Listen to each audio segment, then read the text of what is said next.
Together, we're going to ponder the differences that exist or should exist between the methods of study in social science, economic science, the science in which we are the subjects, and the methods of study in the natural sciences, physics, chemistry, etc., in which the objects of research are inanimate entities, that is, they have no soul, from the outside world. To begin our exploration of the topic, let us consider the Hayek hypothesis. As you know, Friedrich Hayek, winner of the Nobel Prize in Economics in 1974, was perhaps Mises's most brilliant disciple. Hayek, in his book The Sensory Order, proposes a hypothesis which we will call, take note, the Hayek hypothesis on the hierarchical classifications of orders of phenomena according to their degree of complexity.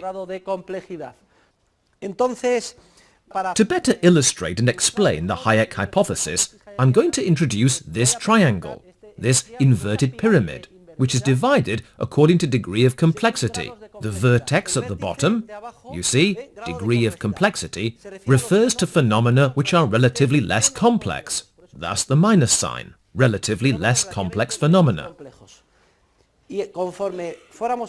As we move up the triangle, we come to relatively more complex phenomena. The narrow vertex indicates that the phenomena or orders studied have a lower degree of complexity, and the inverted base at the top indicates that as we move upward, the phenomena progressively increase in complexity. To the right, we note the different sciences according to their object of research. There we see that physics focuses on phenomena that are relatively simpler in terms of their degree of complexity.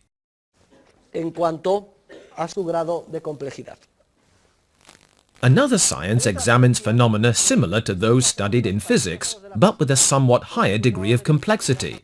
It is the science that studies chemical phenomena, chemistry, because now there are reactions. These reactions take place between different chemical compounds and give rise to different molecules, etc.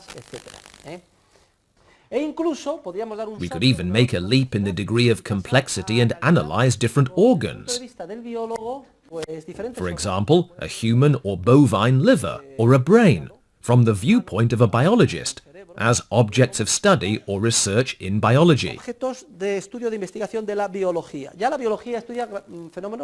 Biology examines much more complex phenomena, but it rests on chemistry and physics. The elements are now cells, which result in certain organs or organisms, but we can and do analyze them, though with greater difficulty, because they are more complex. We rely on the sciences further down in the triangle, like chemistry and physics, because they focus on relatively simpler phenomena.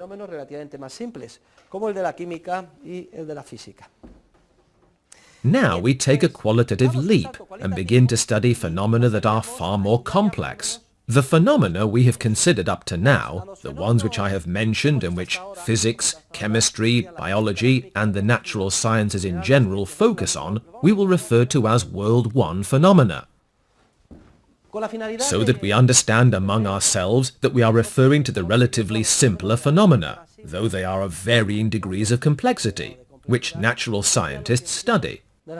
But now we take a qualitative leap past the up arrow and we begin to study much more complex phenomena. In fact, Hayek tells us that the spontaneous market order, or if you prefer, society, is the most complex order that exists in the universe. The foundation is human action, which we have been studying together, with its different components, and the exercise of creative entrepreneurship by all of the people who make up humanity and who interact among themselves and thus give rise to society.